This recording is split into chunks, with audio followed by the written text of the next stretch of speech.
എല്ലാവർക്കും നമസ്കാരം. Episode 41 review ആണ്. ഈ എപ്പിസോഡിൻ്റെ അവസാനമുള്ള ആദിലേൻ്റെ വെറുപ്പിക്കലിനെ പറ്റിയിട്ട് പറഞ്ഞു തുടങ്ങാം. ആദിലേൻ്റെ അനീഷിനോടുള്ള സംസാരമായാലും പെരുമാറ്റമായാലും അയാളെ അപഹസിക്കുന്നതായാലും കളിയാക്കുന്നതായാലും ഒക്കെ വളരെ അരോചകമായിട്ട് തോന്നുന്നുണ്ട്. അനീഷാണ് വെസൽ ടീമിൻ്റെ ക്യാപ്റ്റൻ. അപ്പം മിനിഞ്ഞാന്നത്തെ സംഭവം തൊട്ട് പറഞ്ഞു തുടങ്ങാം. മിനിഞ്ഞാന്ന് 3 തവണ അനീഷ് വളരെ മര്യാദയ്ക്ക് ഈ വെസൽ ടീമിൻ്റെ ക്യാപ്റ്റൻ എന്നുള്ള നിലയ്ക്ക് ആദിലേനോട് വന്ന് പാത്രം കഴുകാൻ പറയുന്നുണ്ട്. ബിഗ് ബോസിലെ മത്സരാർത്ഥി എന്നുള്ള നിലയ്ക്ക് ആദിലയ്ക്ക് കൊടുക്കേണ്ട ബഹുമാനം നിലനിർത്തി തന്നെയാണ് അനീഷ് വന്നിട്ട് ഈ 3 തവണയും ആദിലേൻ്റെ അടുത്ത് പറയുന്നത്. ഒന്ന് വായോ, വന്ന് പാത്രം കഴുകി വെക്കുക, അത് അവിടെ കിടന്നാൽ ഈച്ച ഉറുമ്പൊക്കെ വരും, അടുത്ത ടാസ്ക് വന്നു കഴിഞ്ഞാൽ പിന്നെ അത് പെൻഡിങ് ആവും, അത് ബുദ്ധിമുട്ടാവും, വന്ന് കഴുകി വെക്കുക. ഞാൻ പകുതിയോളം പാത്രം കഴുകി വെച്ചു, ബാക്കിയുള്ള പാത്രം അതിലെ കഴുകിയാൽ മതി, ഇന്നലെയും അതിലെ പാത്രങ്ങളൊന്നും കഴുകിയില്ലല്ലോ എന്നും പറഞ്ഞുകൊണ്ടാണ് അനീഷ് ആദിലേൻ്റെ അടുത്ത് സംസാരിച്ചു തുടങ്ങുന്നത്. ഈ 3 തവണ വന്ന് അനീഷ് പറയുന്ന സമയത്തും ആദില അനീഷിനോട് പെരുമാറുന്ന രീതി വളരെ മോശമാണ്. താൻ എൻ്റെ മുമ്പിൽ നിന്ന് പോ, താൻ എൻ്റെ തന്തയൊന്നുമല്ലല്ലോ താൻ പറയുന്നത് കേൾക്കാനായിട്ട്, താൻ ഇങ്ങനെ വന്ന് നിന്ന് ഞാൻ ചെയ്യത്തില്ല. ആദ്യത്തെ 3 തവണയെ ആദില ഇത് പറയുന്നത് കേട്ടിട്ട് അനീഷ് പോയി. പിന്നെയും മണിക്കൂറുകൾ കഴിഞ്ഞിട്ട് അനീഷ് വരും. ആദിലേൻ്റെ റെസ്പോൺസിബിലിറ്റിയാണ്, ആദില അത് ചെയ്യൂന്ന് പറഞ്ഞിട്ട് ആദിലേനോട് റെസ്പെക്റ്റോടു കൂടി തന്നെയാണ് അനീഷ് സംസാരിക്കുന്നത്. പക്ഷേ ഈ 3 തവണയും ആദില ഒരേപോലെ തന്നെയാണ് അനീഷിനെ കളിയാക്കിയിട്ടും അപമാനിച്ചുമായിട്ടും ഒക്കെ തിരിച്ചുവിടുന്നത്. 4ാമത്തെ തവണ അനീഷ് ഇത് വന്ന് പറയുമ്പം 4ാമത്തെ തവണയും ആദില പറയുന്നു, താൻ ഇങ്ങനെ വന്ന് നിന്നാൽ ഞാൻ ചെയ്യൂല, എനിക്ക് വാശിയാണ്, ഞാൻ ചെയ്യൂല എന്ന് പറഞ്ഞ് നിൽക്കുന്നു. അനീഷിനും വാശിയായി. അനീഷ് ആ നിപ്പ് അവിടെ നിന്നു. അവസാനം ബിഗ് ബോസ് ഒരു ടാസ്കിന് വേണ്ടിയിട്ട് വിളിച്ച സമയത്താണ് രണ്ടുപേരും അവിടെ നിന്ന് ഇറങ്ങി വരുന്നത്. അന്ന് ആദില പാത്രം കഴുകിയിട്ടില്ല, ആദിലേൻ്റെ പാത്രം അനുമോളാണ് കഴുകുന്നത്. അപ്പം ഇന്നലത്തെ എപ്പിസോഡിൻ്റെ അവസാനവും കാണിക്കുന്നത് അനുമോള് ആദിലേനെ പാത്രം കഴുകാനായിട്ട് വിളിക്കുന്നു. പക്ഷേ ആദില ചെല്ലുന്നില്ല. അപ്പോൾ അനുമോള് പറയാണ്, എന്നാൽ ഞാൻ അനീഷേനെ വിളിച്ചുകൊണ്ട് വരട്ടെ എന്നും പറഞ്ഞുകൊണ്ട് ഉറങ്ങിക്കിടന്ന് അനീഷിനെ പോയിട്ട് വിളിച്ചുകൊണ്ട് വരുന്നു. അങ്ങനെ അനീഷ് വന്നിട്ട് ആദിലേൻ്റെ അടുത്ത് പറയാണ്, ആദില പോയിട്ട് പാത്രം കഴുകുമോ, അത് ആദിലേൻ്റെ ഡ്യൂട്ടിയാണ്, പോയ റെസ്പോൺസിബിലിറ്റി ചെയ്യൂ എന്ന് പറയുന്ന സമയത്ത് ഇതേപോലെ തന്നെ അനീഷിനെ വായി തോന്നിയതൊക്കെ വിളിച്ചു പറയുക, അപമാനിക്കുക, കളിയാക്കുക. വളരെ ഇറിറ്റേറ്റിംഗ് ആയിട്ട് തോന്നി. ആദില പാത്രം കഴുകാതെ അവിടെ തന്നെ കിടക്കുന്നു. അനീഷും അതേപോലെ തന്നെ അവിടെ നിന്ന് ആദിലേൻ്റെ അടുത്ത് അത് ചെയ്യാനായിട്ട് പറഞ്ഞുകൊണ്ടിരിക്കുന്നു. ഇതിനിടയ്ക്ക് അനുമോള് പോയിട്ട് പാത്രം കഴുകിയിട്ട് വന്നിട്ട് അതേ അനുമോള് തന്നെ അനീഷിനോട് ചോദിക്കുക, ചേട്ടൻ ഇപ്പം എന്താ പ്രശ്നം, പാത്രം എല്ലാം കഴുകി കഴിഞ്ഞല്ലോ എന്നുള്ളത്. എന്നാൽ പിന്നെ അനുമോൾക്ക് ആദ്യം തന്നെ അതങ്ങ് ചെയ്താൽ പോരായിരുന്നു, എന്തിനാണ് അനീഷിനെ പോയി വിളിച്ചുകൊണ്ട് വന്നത്? പിന്നെ അവിടെ നിന്ന് അങ്ങോട്ട് ആദിലേൻ്റെ ഒരു വെറുപ്പിക്കലുണ്ട്. ബാത്റൂമിൽ പോയിരിക്കുന്ന അനീഷിനെ ഇങ്ങനെ മുട്ടി വിളിച്ചുകൊണ്ടേ ഇരിക്കുന്നു, അയാളുടെ തലേണ എടുത്ത് മാറ്റുന്നു, ബെഡ്ഷീറ്റ് എടുത്ത് മാറ്റുന്നു, ഉറങ്ങാൻ സമ്മതിക്കാതിരിക്കുന്നു, ഉറങ്ങിക്കൊണ്ടിരിക്കുമ്പോൾ പോയി തട്ടി ഉണർത്തുന്നു, മുഖത്ത് വെള്ളം ഒഴിക്കുന്നു. അങ്ങനെ ഒരാളെ ടോർച്ചർ ചെയ്യാൻ പറ്റുന്നതിൻ്റെ മാക്സിമം ഇന്നലെ ആദില അവിടെ ചെയ്തിട്ടുണ്ട്. ഈ ആദിലേൻ്റെ പല സംസാരവും പെരുമാറ്റവും വളരെ ടോക്സിക് ആയിട്ടാണ് എനിക്ക് തോന്നിയിട്ടുള്ളത്. അത് അനീഷിൻ്റെ അടുത്ത് മാത്രമല്ല, ചില സമയങ്ങളിൽ നൂറേൻ്റെ അടുത്തുള്ള പെരുമാറ്റവും നൂറേനോട് സംസാരിക്കുന്നതിലും ഈ ടോക്സിക് സ്വഭാവം പുറത്തു വരാറുണ്ട്. ഏതായാലും ആദിലേൻ്റെ ഇന്നലത്തെ പെരുമാറ്റം അത്രത്തോളം വെറുപ്പിക്കലായിരുന്നു. ഏതായാലും എപ്പിസോഡിലേക്ക് വന്നാൽ ഈ ഒണിയിലും ലക്ഷ്മിയായിട്ടുള്ള വിഷയം അത്യാവശ്യം നല്ല രീതിയിൽ തന്നെ പ്രശ്നമായിട്ടുണ്ട്. അപ്പോൾ ഒണിയിൽ രാവിലെ ക്യാമറയിൽ നോക്കിയിട്ട് പറയാണ്, എന്നെ കൺഫെഷൻ റൂമിലേക്ക് വിളിപ്പിക്കണം, ഈ വിഷയം ലാലേട്ടൻ്റെ എപ്പിസോഡിൽ ചർച്ച ചെയ്യണം, പിന്നെ അതേപോലെ ഒരു ഫാൾസ് അലിഗേഷൻ, അതും ഒരു സെക്ഷൽ അലിഗേഷൻ ഒരു ആൾക്കെതിരെ ഇങ്ങനെ ഉന്നയിക്കാനായിട്ട് പാടില്ല, അത്തരത്തിലൊരു മത്സരാർത്ഥി ഇവിടെ ഉള്ള സമയത്ത് എനിക്ക് കണ്ടിന്യൂ ചെയ്യാനായിട്ട് ബുദ്ധിമുട്ടാണ് എന്ന് ഒണിയിൽ പറയാണ്. ഈ കാര്യത്തിലുള്ള എൻ്റെ അഭിപ്രായവും ഈ ഒണിയിൽ സ്ട്രോങ് ആയിട്ടുള്ളൊരു കംപ്ലൈൻറ്റുമായിട്ട് മുന്നോട്ട് പോകണം. കാരണം ലക്ഷ്മിനെ പോലൊരു കണ്ടസ്റ്റൻ്റ് അവിടെ നിൽക്കാനായിട്ട് യാതൊരു അർഹതയില്ലാത്ത ഒരാളാണ്. ഈ ആദിലയ്ക്കും നൂറയ്ക്കുമെതിരെ പറഞ്ഞിട്ടുള്ള സ്റ്റേറ്റ്മെൻറ്റ് തന്നെ മതി ലക്ഷ്മിനെ പിടിച്ച് പുറത്താക്കാൻ. അതിനുശേഷം കാണിക്കുന്നത് ജിസയിലും നൂറയും ആദിലയും കൂടെ ബിന്നീൻ്റെ അടുത്ത് ഈ ഒണീലിൻ്റെയും ലക്ഷ്മിൻ്റെയും വിഷയം എന്താണെന്നുള്ളത് പറഞ്ഞു കൊടുക്കുകയാണ്. ബിന്നി കിടന്നുറങ്ങിയതുകൊണ്ട് ബിന്നിക്ക് ഇതിനെ പറ്റിയിട്ടൊന്നും ധാരണയില്ല. അപ്പോൾ അതിനിടയ്ക്ക് ആദില പറയാണ്, ലക്ഷ്മി പറഞ്ഞു എന്ന് ഇവിടെ ഈ ആണുങ്ങളും പെണ്ണുങ്ങളും ആയിട്ട് മിക്സ്ഡ് ആയിട്ട് കൊടുക്കുന്ന ടാസ്ക് പോലും പിന്നെ ലക്ഷ്മി കളിക്കില്ല എന്ന്. അത് ലക്ഷ്മി പറഞ്ഞല്ലോ, ഒരു പബ്ലിക് ട്രാൻസ്പോർട്ടിൽ കയറിയാൽ പോലും 50 മീറ്റർ അകലത്തിൽ നിൽക്കുമെന്ന്. ഈ കഴിഞ്ഞ ഒരു കിരീടൻ ടാസ്കിൽ അനീഷിൻ്റെ മേത്ത് കയറിയിട്ട് ആക്രമിക്കുന്ന സമയത്ത് ഈ അയിത്തൊന്നും കണ്ടില്ലല്ലോ. ഏതായാലും അത് കഴിഞ്ഞിട്ട് കാണിക്കുന്നത് എല്ലാവരും ഇന്ന് ബ്ലാക്ക് കളറിലെ ഡ്രസ്സ് ഇടണമെന്നും പറഞ്ഞൊരു ലെറ്റർ വരുന്നതാണ്. ഹോട്ട്സ്റ്റാറിൽ ഇന്ന് മത്സരാർത്ഥികൾ ഏത് കളറിലെ ഡ്രസ്സാണ് ഇടണമെന്ന് ചോദിച്ചപ്പോൾ പ്രേക്ഷകർ ബ്ലാക്ക് കളറിലുള്ള ഡ്രസ്സ് ഇടണമെന്ന് പറയുന്നു. അങ്ങനെ ഇന്ന് എല്ലാവരും ഇട്ടിരിക്കുന്നത് ബ്ലാക്ക് ഡ്രസ്സാണ്. അതിനുശേഷം കാണിക്കുന്നത് ഒണിയിൽ കൺഫെഷൻ റൂമിൽ ഇരുന്നിട്ട് സംസാരിക്കുന്നതാണ്. അപ്പം ഒണിയിൽ പറയുന്നു, ഈ വിഷയം പുറത്തേക്ക് പോകുന്ന സമയത്ത് എൻ്റെ ഫാമിലിനെ ബാധിക്കും, എന്നെ വ്യക്തിപരമായിട്ട് ഇത് ബാധിക്കും. ഈ 41 വർഷമായിട്ട് എനിക്കെതിരെ ഇത്തരത്തിലൊരു അലിഗേഷൻ ഒന്നും തന്നെ വന്നിട്ടില്ല. എന്നെ ഒരു ഇമ്മോറലായിട്ടുള്ള പേഴ്സണായിട്ട് ചിത്രീകരിക്കാനായിട്ട് ലക്ഷ്മി ശ്രമിച്ചു. അതുകൊണ്ട് തന്നെ ഇത് ലാലേട്ടൻ്റെ എപ്പിസോഡിൽ ചർച്ച ചെയ്യണമെന്ന് ഒണിയിൽ ആവശ്യപ്പെടുന്നു. അപ്പോൾ ബിഗ് ബോസ് പറയുന്നു, തീർച്ചയായിട്ടും ചർച്ച ചെയ്യാം. അതിൽ ഒണിയിൽ അവിടെ ഇരുന്ന് കരയുന്നുണ്ട്. കരയുന്ന കണ്ടപ്പോഴത്തേക്കിന് സങ്കടം തോന്നി. കാരണം ഇതുപോലൊരു പ്ലാറ്റ്ഫോമിൽ വന്നിട്ട് ഒരു മനുഷ്യനെതിരെ ആർക്കും എന്തും പറയാമെന്നുള്ളൊരു അവസ്ഥയുണ്ട് ഇപ്പോൾ അവിടെ. അതുകൊണ്ട് തന്നെ ഈ ലക്ഷ്മീനെ ഈ വീക്കെൻഡ് എപ്പിസോഡിൽ എന്തെങ്കിലും ഒരു ചെറിയ പണിഷ്മെൻറ്റ് കൊടുത്തോ അല്ലെങ്കിൽ ഇനി അവസാനത്തെ ലാസ്റ്റ് വാണിംഗ് ലക്ഷ്മിക്ക് കൊടുക്കുന്നു എന്നൊക്കെ പറയുമെന്ന് എനിക്ക് അറിഞ്ഞുകൂടാ. 2 ആഴ്ചത്തെ നോമിനേഷനിലേക്ക് ഡയറക്റ്റ് ഇടുന്നു എന്നൊക്കെ പറയുമെന്ന് എനിക്ക് അറിഞ്ഞുകൂടാ. ഇതിനെതിരെ ശക്തമായിട്ടുള്ളൊരു നടപടി എടുക്കണം. കാരണം ലക്ഷ്മി ഈ ആദിലേക്കും നൂറയ്ക്കും എതിരെ പറഞ്ഞിട്ടുള്ളൊരു സ്റ്റേറ്റ്മെൻറ്റും ഇപ്പം ഇത്തരത്തിൽ ഒരാൾക്കെതിരെ ഒരു ഫോൾസ് അലിഗേഷൻ, അതും ഒരു സെക്ഷൽ അലിഗേഷൻ ഇത്രയും ധൈര്യത്തോടെ അവിടെ നിന്ന് അത് പരാതിപ്പെടേണ്ട ആൾക്കതിൽ താല്പര്യമില്ലാഞ്ഞിട്ട് പോലും, അത് പബ്ലിക്കായിട്ട് പറയാൻ ഒരു താല്പര്യമില്ലാഞ്ഞിട്ട് പോലും അവരെ പോലും മാനിക്കാതെ അവരെക്കാട്ടിലും ആവേശത്തിൽ ഒരാളെ വിചാരണ നടത്തുന്ന രീതിയിൽ ലക്ഷ്മി അവിടെ പ്രവർത്തിച്ചിട്ടുണ്ടെങ്കിൽ ഒരു തരത്തിലും ലക്ഷ്മി അവിടെ തുടരാനായിട്ട് അർഹയല്ല. അതുകൊണ്ട് തന്നെ ശക്തമായിട്ടുള്ള നടപടി ഇതിനെതിരെ എടുക്കണമെന്നുള്ളതാണ് എൻ്റെ അഭിപ്രായം. അതിനുശേഷം കാണിക്കുന്നത് ക്യാപ്റ്റൻസി ടാസ്കിലേക്കുള്ള നോമിനേഷനാണ്. ഈ റിംഗ് മാസ്റ്റർ ആയിട്ടുള്ള അനീഷിനും ഈ ഫാക്ടറി ഉടമയായിട്ടുള്ള നൂറയ്ക്കും ഓരോരുത്തരെ വീതം ഡയറക്റ്റായിട്ട് ക്യാപ്റ്റൻസി ടാസ്കിലേക്ക് നോമിനേറ്റ് ചെയ്യാം.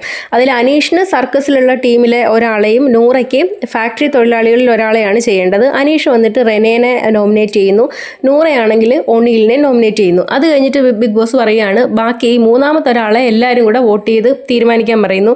അങ്ങനെ 6 വോട്ടുകൾ നേടിയിട്ട് ജിഷിനാണ് ക്യാപ്റ്റൻസി ടാസ്കിലേക്ക് തിരഞ്ഞെടുക്കുന്നത്. അങ്ങനെ റെന ഫാത്തിമ, ഒണീൽ അതേപോലെ ജിഷിനാണ് ക്യാപ്റ്റൻസി ടാസ്കിലേക്ക് മത്സരിക്കുന്നത്. അതിൽ ഈ ക്യാപ്റ്റൻസി നോമിനേഷൻ നടക്കുന്ന സമയത്ത് അഭിലാഷ് അനീഷിനെയാണ് ക്യാപ്റ്റൻസി ടാസ്കിലേക്ക് നോമിനേറ്റ് ചെയ്യുന്നത്. അപ്പോൾ അഭിലാഷ് പറയുന്നൊരു കാരണം അവിടെ എടുത്തു പറയേണ്ടതുണ്ട്.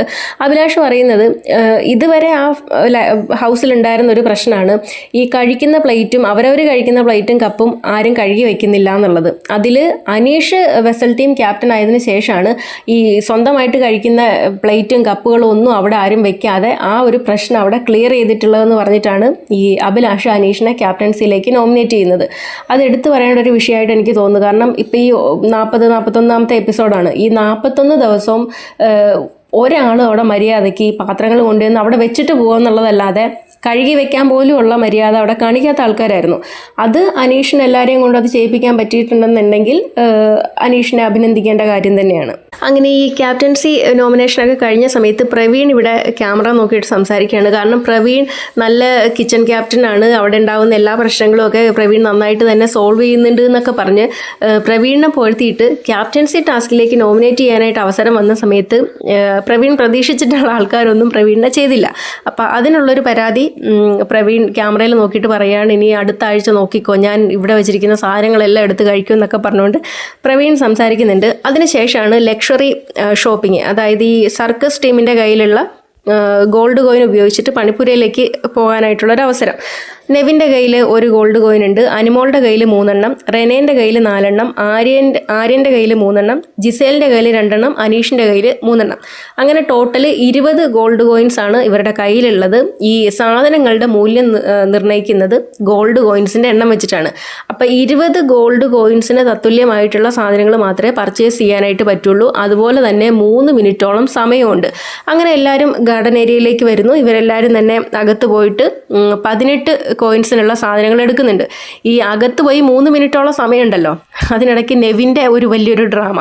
കാരണം നെവിന് മാത്രം 1 ഗോൾഡ് കോയിനെ എല്ലാവരും കൊടുത്തുള്ളൂ. അപ്പോൾ അതിൻ്റെ പ്രതികാരം വീട്ടാൻ വേണ്ടിയിട്ട് മാക്സിമം സമയം അതിൻ്റെ ഉള്ളിൽ നിന്ന് അപ്പോൾ എല്ലാവരെയും ഒന്ന് മുൾമുനയിലൊക്കെ നിർത്തി പേടിപ്പിച്ച് ടെൻഷൻ അടിപ്പിച്ച് അവസാനം ജിസേൽ അതിനകത്ത് കയറി നെവിൻ്റെ കാലെ പിടിച്ച് വലിച്ച് പുറത്തിറക്കാൻ ശ്രമിക്കുന്നുണ്ട്. അവസാനത്തെ 3 സെക്കൻഡ് വരെ നെവിൻ അവിടെ നിന്ന് എല്ലാവരെയും ടെൻഷൻ അടിപ്പിച്ച് അവസാനം 3 സെക്കൻഡ് ആയപ്പോഴത്തേക്കിനും പുറത്തിറങ്ങി. അങ്ങനെ 18 കോയിൻസിൻ്റെ മൂല്യത്തിനുള്ള സാധനങ്ങൾ അവരെടുത്തിട്ടുണ്ട്. അങ്ങനെ ഈ സാധനങ്ങളെയൊക്കെ എടുത്ത് പുറത്ത് വന്നതിന് ശേഷം ആര്യൻ അവിടെ പറയുകയാണ്, ഷാനവാസിൻ്റെ കയ്യിൽ 5 കോയിൻസ് ഉണ്ടായിട്ട് ഷാനവാസ് ആർക്കും കൊടുത്തില്ല. അതുപോലെ തന്നെ ഒണിയിലും മസ്താനിയൊന്നും ഇത് ഈ പർച്ചേസ് ചെയ്യാൻ വേണ്ടിയിട്ട് പണിപ്പുരയിലേക്ക് കയറാൻ വേണ്ടിയിട്ട് ആർക്കും തന്നെ അവരുടെ കോയിൻസ് കൊടുക്കാതെ അത് വേസ്റ്റാക്കി കളഞ്ഞു. അതുകൊണ്ട് തന്നെ ഇവർക്ക് ഫുഡ് കൊടുക്കാൻ പറ്റത്തില്ല എന്നുള്ളതാണ് ആര്യൻ്റെ വാദം. അപ്പോൾ അതിനെ അവിടെ എതിർത്തിട്ട് ഷാനവാസ് പറയുന്നുണ്ട് എൻ്റെ ഫുഡ് നിങ്ങൾ എടുത്തോളൂ, എനിക്ക് പ്രശ്നമില്ല എന്ന് പറയുന്നുണ്ട്. അപ്പോൾ ഷാനവാസ് പറയുന്നത് ബിഗ് ബോസ് പറയുന്നു അത് കൊടുക്കാതെ ഇരിക്കുക എന്നുള്ളൊരു ഓപ്ഷൻ ഉണ്ടല്ലോ, അപ്പോൾ അതൊരു ഗെയിമാണ് എന്ന് വിചാരിച്ചിട്ട് ഞങ്ങളത് കൊടുക്കാതെ ഇരുന്നു. അപ്പോൾ ആര്യൻ തിരിച്ചു ചോദിക്കുന്നുണ്ട് അതിലെന്തെങ്കിലും ഒരു ബെനിഫിറ്റ് ഉണ്ടായിരുന്നെങ്കിൽ നിങ്ങൾ മാത്രമല്ലേ ഇത് എടുക്കുകയുള്ളൂ, അപ്പോൾ അതിൻ്റെ ലോസ് വന്നതും നിങ്ങൾ തന്നെ എടുക്കണമെന്ന് ഷാനവാസിൻ്റെ അടുത്ത് പറയുന്നു. അതിലെ നൂറയൊക്കെ അതിനെതിരെ സംസാരിക്കുന്നുണ്ട്. അത് അങ്ങനെ ഫുഡിൻ്റെ കാര്യത്തിൽ ആരോടും അങ്ങനെ കാണിക്കാൻ പാടില്ല എന്നൊക്കെ പറയുന്നുണ്ട്. അങ്ങനെ ഇതിൻ്റെ പേരിൽ ആര്യൻ ഇങ്ങനെ നിന്ന് ഭയങ്കര ഫയറായിട്ട് വാദിച്ചുകൊണ്ടിരിക്കുന്ന സമയത്ത് അനുമോൾ അവിടെ ഒരു പോയിന്റ് എടുത്ത് പറയുന്നുണ്ട്, നീയും ഇതുപോലെ തന്നെ 1000 പോയിന്റ്സ് കൊണ്ട കളഞ്ഞില്ലേ നിന്റെ തല മുട്ടയടിക്കാതിരുന്നതെന്ന്. ആര്യൻ്റെ വായ അടഞ്ഞു പോയി. പിന്നെ അനുമോളുടെ അടുത്ത് നിന്ന് ആര്യൻ അധികം സംസാരിച്ചിട്ടില്ല. അങ്ങനെ ഇവരുടെ വഴക്കിനൊക്കെ ശേഷം പിന്നീട് കാണിക്കുന്നത് ജയിൽ നോമിനേഷനാണ്. ജിസേലിനെ ലക്ഷ്മിനെയാണ് എല്ലാവരും കൂടെ ജയിലിലേക്ക് പോകാനായിട്ട് സെലക്ട് ചെയ്തിട്ടുള്ളത്. ലക്ഷ്മീനെ നോമിനേറ്റ് ചെയ്യാനായിട്ടുള്ള റീസൺ ഈ ഒണിയിലുമായിട്ടുള്ള പ്രശ്നത്തിൻ്റെ പേരിലാണ്. എന്നാൽ ജിസേലിനെ എല്ലാവരും കൂടെ നോമിനേറ്റ് ചെയ്തത് ജിസേൽ ബാത്റൂം ടീമിൻ്റെ ക്യാപ്റ്റനാണ്. പക്ഷേ ബാത്റൂം വൃത്തികേടായിട്ടാണ് കിടക്കുന്നത്. അത് കറക്റ്റായിട്ട് ക്ലീൻ ചെയ്യുന്നില്ല. ആരെയെ കൊണ്ടും ഡ്യൂട്ടി കറക്റ്റായിട്ട് ചെയ്യിപ്പിക്കുന്നില്ല. അതേ സമയത്ത് ഫുൾ ടൈം ജിസേൽ കിച്ചണിലാണ്. അവിടെ ഓരോരോ പ്രശ്നങ്ങൾ ഉണ്ടാക്കുന്നു. അവിടെ നിന്ന് പാത്രം കഴുകാനും എടുക്കാനും ഒന്നും ജിസേലിനൊരു പ്രശ്നവും ഇല്ല എന്ന് പറഞ്ഞിട്ടാണ് ജിസേലിനെ ജയിലിലേക്ക് നോമിനേറ്റ് ചെയ്യുന്നത്.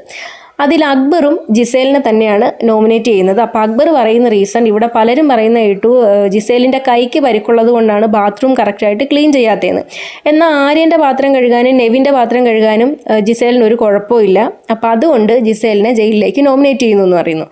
അത് ജിസേലിന് ഭയങ്കര സങ്കടമായി. അപ്പം ജിസേലിൻ്റെ സങ്കടം കണ്ടുകൊണ്ടിരിക്കുന്ന ആര്യൻ, ഇപ്പം ആര്യനെ ജിസേലിൻ്റെ ബോഡി ഗാർഡെന്നൊക്കെ ബിന്നി വിളിക്കുന്നുണ്ട്. ഇപ്പോൾ ഓരോരുത്തർക്ക് അടിമയെന്നും ബോഡി ഗാർഡെന്നൊക്കെ ആര്യനെ ഇങ്ങനെ വിളിച്ചാൽ മതി. ഇതിൻ്റെ പേരിൽ പിന്നെ ജിസേലിനെ സമാധാനിപ്പിക്കാൻ പെട്ട പാട് ആര്യന് മാത്രമേ അറിയത്തുള്ളൂ. അങ്ങനെ ജിസേലിൻ്റെ സങ്കടം കണ്ടിട്ടുള്ള ആര്യൻ്റെ ടേൺ വന്ന സമയത്ത് പോയി പറയാണ്, ഞങ്ങൾ ഈ അക്ബറും ബിന്നിയൊക്കെ കൂടെ പ്ലാൻ ചെയ്തിട്ടാണ് ജിസേലിന് സ്ക്രീൻ സ്പേസ് കിട്ടുമെന്നും പറഞ്ഞ് പ്ലാൻ ചെയ്തിട്ടാണ് ജിസേലിൻ്റെ പേര് അവിടെ പറഞ്ഞ് ഈ ജയിലിലേക്ക് നോമിനേറ്റ് ചെയ്യാനായിട്ട് തീരുമാനിച്ചിരുന്നത്. പക്ഷേ ഞാൻ അങ്ങനെ അവരുടെ ഗ്രൂപ്പ് ഡിസ്കഷനിലൊന്നും പെടുന്നില്ല, ഞാൻ ജിസേലിൻ്റെ പേര് പറയുന്നില്ല എന്ന് പറയും. അപ്പോൾ ഇത് കേട്ടപ്പോൾ അവിടെ ഇരുന്ന ആൾക്കാരെല്ലാവരും കൂടെ ആര്യൻ്റെ നേരെ ചെല്ലുന്നത് എന്താ ഡിസ്കസ് ചെയ്തിട്ട് സ്ക്രീൻ സ്പേസ് കിട്ടാൻ വേണ്ടിയിട്ട് ജയിലിലേക്ക് നോമിനേറ്റ് ചെയ്യണമെന്ന് പറഞ്ഞ് പ്രശ്നം ഉണ്ടാക്കിയപ്പോൾ അക്ബറും ബിന്നിയും കൂടെ വന്നിട്ട് പറയുന്നു അത് കള്ളത്തിനാണ്, ഞങ്ങൾ അങ്ങനെ പ്ലാൻ ചെയ്തിട്ടില്ല, പ്ലാൻ ചെയ്തല്ല അങ്ങനെ സംസാരിച്ചെന്ന് പറയുന്നു. ആര്യൻ ആ സ്റ്റേറ്റ്മെൻറ്റ് പിൻവലിക്കണമെന്ന് അക്ബർ പറയുന്നു. പക്ഷേ ആര്യൻ പറയുന്നു അതൊന്നും ഞാൻ പിൻവലിക്കാനൊന്നും പോണില്ല.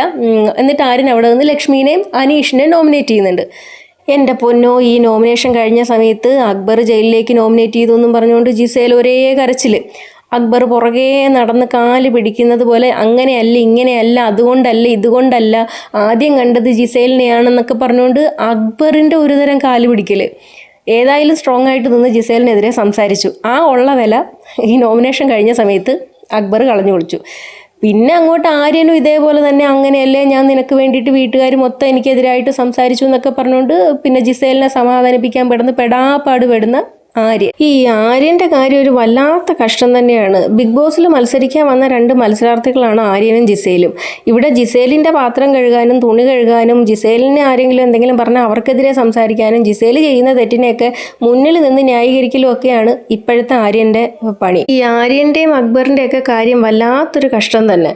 അതിൽ ഈ നോമിനേഷൻ നടക്കുന്ന സമയത്ത് അക്ബറിനെതിരെ ജിസേൽ വന്നു നിന്ന് സംസാരിക്കുന്നുണ്ടായിരുന്നു. കാരണം ജിസേൽ കിച്ചണിൽ എപ്പോഴും കയറി നിന്നിട്ട് ഓരോന്ന് ചെയ്യുന്നു എന്നൊക്കെ പറഞ്ഞ് അക്ബർ പറഞ്ഞതിനെതിരെ ജിസേൽ വന്നതെന്ന് പറയുന്നത് ഞാൻ ഫുഡ് ഉണ്ടാക്കുന്ന സമയത്ത് എനിക്കും വേണം എനിക്കും കൂടെ വേണമെന്നും പറഞ്ഞുകൊണ്ട് ഓർഡർ തരുന്നത് ആളാണ് അക്ബർ. ഞാൻ ഉണ്ടാക്കുന്ന സമയത്ത് എല്ലാം അക്ബറിനും കൊടുക്കാറുണ്ട്. എന്നിട്ട് അത് കഴിച്ചിട്ട് വന്നിട്ടാണ് എനിക്കെതിരെ ഇവിടെ വന്ന് നോമിനേറ്റ് ചെയ്യുന്നു എന്നുള്ളത്. അത് പക്ഷേ എപ്പിസോഡിൽ കാണിച്ചിട്ടില്ല. അതേപോലെ തന്നെ ജിസേൽ പറയുന്നൊരു കാര്യം, എൻ്റെ കൈ വയ്യാത്തത് കൊണ്ടാണ് ഞാൻ ബാത്റൂം ക്ലീൻ ചെയ്യാതിരുന്നതെന്ന്. ഈ അഭിലാഷ് ക്യാപ്റ്റനായ സമയത്ത് ടീം ഡിവൈഡ് ചെയ്ത സമയത്ത് ആദ്യം ജിസേലിനെ വെസൽ ടീമിലായിടുന്നത്. അപ്പോൾ അവിടെ അനീഷിനെ ക്യാപ്റ്റൻ ആക്കിയെന്നും പറഞ്ഞുകൊണ്ട് എൻ്റെ കൈക്ക് പരിക്കൊണ്ട് അപ്പോൾ പാത്രം കഴുകുന്ന സമയത്ത് അവിടെ വെള്ളം വീഴും, അതുകൊണ്ട് അവിടെ നിൽക്കാൻ പറ്റത്തില്ല, എന്നെ ടീം മാറ്റണമെന്നും പറഞ്ഞ് ചോദിച്ച് മേടിച്ചാണ് ബാത്റൂമിൽ. അപ്പോൾ അനിമോൾ അവിടെ ഇരുന്ന് പറയുന്നുണ്ട് ഈ വെസൽ കഴുകുന്ന സമയത്ത് കയ്യിൽ വെള്ളം വീഴുമെങ്കിൽ ബാത്റൂം എങ്ങനെ കഴുകുമെന്ന്. അന്ന് ജിസേൽ അനിമോൾക്ക് മറുപടിയായിട്ട് പറഞ്ഞത് അത് പാത്രം കഴുകുന്ന സമയത്തെ മുട്ടുവരെ വെള്ളം വീഴത്തുള്ളൂ, ബാത്റൂം കഴുകുന്ന സമയത്ത് അത്രത്തോളം വെള്ളമൊന്നും വീഴത്തില്ലെന്നാണ്.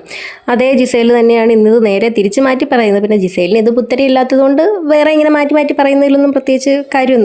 അതിനുശേഷം കാണിക്കുന്നത് ബർജറിന്റെ ഒരു സ്പോൺസർ ടാസ്ക് ആണ്. 8 പേരടങ്ങുന്ന 2 ടീമായിട്ട് തിരിയുക, 2 പേര് പിന്നെ ജഡ്ജസ് ആവുക. അതിൽ അനീഷും പ്രവീണും കൂടെ ജഡ്ജസ് ആവുന്നു. ബാക്കിയുള്ള ആൾക്കാർ 8 പേരടങ്ങുന്ന 2 ടീമായിട്ട് മാറുന്നു. ആക്ടിവിറ്റി ഏരിയയിലാണ് ടാസ്ക് നടക്കുന്നത്. കുട്ടിക്കാലത്തെ ഓരോ ഓർമ്മകളും ഒരു ചിറ്റിലാക്കിയിട്ട് ഒരു ബൗളിൽ ഇട്ടിട്ടുണ്ടാവും. ഓരോ ടീമിലെ ഒരു അംഗം വന്നിട്ട് ആ ചിറ്റെടുക്കുക, വായിക്കുക, എന്നിട്ട് ആ വായിച്ച എന്താണെന്നുള്ളത് 2 ബോർഡുകൾ വെച്ചിട്ടുണ്ട്. അതിലൊരു ബോർഡിൽ ചിത്രങ്ങളായിട്ട് വരയ്ക്കുക, ഈ ക്രയോൺസ് ഉപയോഗിച്ച് ചിത്രങ്ങളായിട്ട് വരയ്ക്കുക. ബാക്കിയുള്ള ടീം അംഗങ്ങൾ അത് എന്താണ് എന്നുള്ളത് ഊഹിച്ച് പറയാന്നുള്ളതായിരുന്നു ടാസ്ക്. അപ്പോൾ അതിൽ 2 ടീമും ഒരേപോലെ കറക്റ്റായിട്ട് ഉത്തരം പറഞ്ഞു. അങ്ങനെ 2 പേരും ആ ടാസ്കിൽ വിജയിച്ചതായിട്ട് പ്രഖ്യാപിക്കുന്നു. പിന്നീട് കാണിക്കുന്നത് ജിസേലിനെയും ലക്ഷ്മിനെയും ജയിലിലാക്കുന്നതാണ്. അപ്പോൾ അവർക്ക് കൊടുക്കുന്ന ജയിൽ ടാസ്ക് എന്താണെന്ന് വെച്ചാൽ ബാക്കിയുള്ള മത്സരാർത്ഥികളുടെ മുഖം ഈ കളിമണ്ണിൽ വരയ്ക്കുക എന്നുള്ളതാണ്. അതിനുശേഷമാണ് പിന്നെ ഈ ഇടയ്ക്ക് നാരങ്ങ വെള്ളവും ഇതൊക്കെ അനുമോളും അതിലെ നൂറയൊക്കെ കൂടെ ഉണ്ടാക്കി കഴിക്കുന്നുണ്ട്. അതിലെന്തൊക്കെയോ സാധനങ്ങൾ ഭക്ഷണം കൊണ്ടുവന്ന് ഒളിപ്പിച്ച് കബോർഡിൽ വെക്കുന്നതായിട്ട് കാണിക്കുന്നു. അതേപോലെ ആര്യൻ ഇവർ ചെയ്യുന്നതൊക്കെ കണ്ടിട്ട് ഇവരോട് വന്നിട്ട് സംസാരിക്കുന്നു. നിങ്ങൾ ചെയ്യുന്ന എന്തെന്നൊക്കെയാണെന്നുള്ളത് എനിക്ക് മനസ്സിലാവുന്നുണ്ട് എന്നൊക്കെ വന്ന് പറയുന്നു. അതിനുശേഷമാണ് ഈ ആദിലയും അനീഷുമായിട്ടുള്ളൊരു പ്രശ്നം തുടങ്ങുന്നത്. ആദില അനീഷിനെ സുപ്രൂട്ടാന്ന് വിളിക്കുന്നതും അനീഷിനോട് ഇത്തരത്തിൽ പെരുമാറുന്നതും അപമാനിക്കുന്നതും ഒക്കെ ഒരു കോംബോയായിട്ടും കോമഡി ആയിട്ടും ഒക്കെ കാണുന്ന ആൾക്കാരുണ്ടാവും. എനിക്കത് ഭയങ്കര ടോർച്ചറിങ് ആയിട്ടും ബുള്ളിങ് ആയിട്ടുമാണ് തോന്നിയിട്ടുള്ളത്. അതേപോലെ തന്നെ പല സമയത്തും ഈ ആദിലേൻ്റെ പെരുമാറ്റവും സംസാരം അത് നൂറേൻ്റെ അടുത്തായാലും ശരി അനീഷിൻ്റെ അടുത്തായാലും ശരി അത് വളരെ ടോക്സിക് ആയിട്ടും എനിക്ക് തോന്നിയിട്ടുണ്ട്. അപ്പോൾ ഇത്രയൊക്കെയാണ് ഇന്നത്തെ എപ്പിസോഡിൽ ഉണ്ടായിരുന്നത്.